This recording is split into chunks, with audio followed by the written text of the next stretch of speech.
Bienvenue sur The Express, un amour interdit, épisode final. N'oubliez pas d'aimer la vidéo et de vous abonner à la chaîne.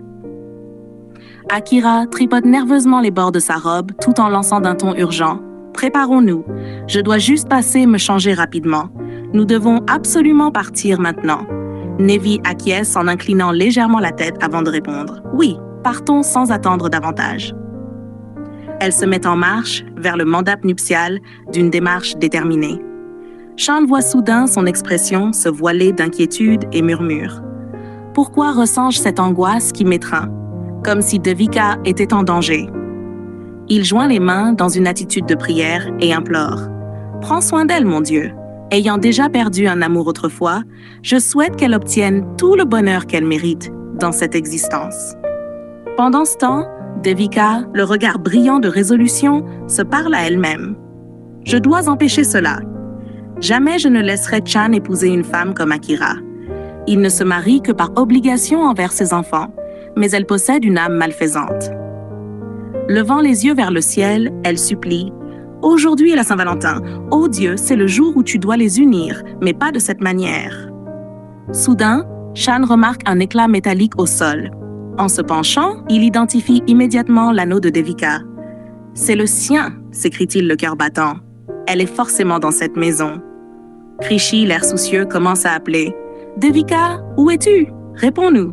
Akira, montrant son impatience, tape du pied. « Pourquoi gaspillons-nous notre temps? La cérémonie approche. Elle a probablement juste oublié sa bague ici. » Nevi, le regard empreint de trouble, rétorque. « Non, je perçois que sa vie est menacée. Nous devons la retrouver sans délai. » Chan approuve d'une voix chargée d'urgence. « Nevi a raison. J'éprouve la même chose. Devika a besoin de nous. Nous devons la localiser immédiatement. » Sans plus attendre, il s'élance dans l'escalier, inspectant fiévreusement chaque pièce.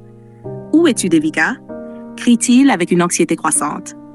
Akira, toujours près du mandap, tente de reprendre le contrôle. « Marie-nous d'abord. Nous la chercherons ensuite. » C'est alors que Nevi a une illumination. « Attendez, j'ai vu Akira sortir de la boutique voisine plus tôt. » En un instant, Chan et Nevi se précipitent vers le petit commerce adjacent. À travers la vitrine, ils aperçoivent Devika, affaiblie mais consciente. Chan enfonce la porte d'un coup d'épaule et la prend délicatement dans ses bras. « Tout va bien?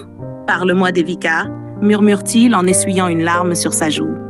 Elle esquisse un faible sourire. « Je savais que tu viendrais. J'avais confiance en Dieu.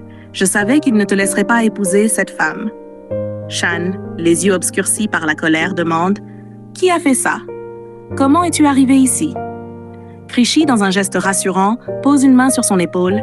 Elle est hors de danger, c'est ce qui compte. Nevi, le regard plein de détermination, ajoute « J'ai ma théorie sur le responsable. Donne-moi simplement un nom. » Soudain, Akira fait irruption et avoue sans vergogne « C'est moi. Oui, c'est moi qui ai fait cela par amour pour toi, Chan. Je ne peux exister sans toi. Si quiconque s'interpose entre nous, je recommencerai. » Se tournant vers Devika avec un sourire malsain, elle menace. « Tu veux que je te fasse subir le même sort, petite? » Krish, protectrice, saisit la main de Devika et la place dans celle de Chan. Observe-la bien. Cette femme est démoniaque. Ce qu'elle a infligé à Devika, elle pourrait me le faire à moi aussi. Elle ne sera jamais ma mère. Akira, hors d'elle, attrape un lourd vase en cristal. Tout est la faute de Devika. Je vais. Chan intercepte son geste juste à temps. Tu viens de dévoiler ta véritable nature. Tu es bien la sœur de Shekavat. Vous partagez cette conception de l'amour comme possession. Nevi conclut avec sagesse. Dieu t'a montré le chemin vers Devika aujourd'hui. Et regarde, tout est préparé pour votre Saint-Valentin. Shahat et Krishi, les yeux pleins d'espoir, implorent.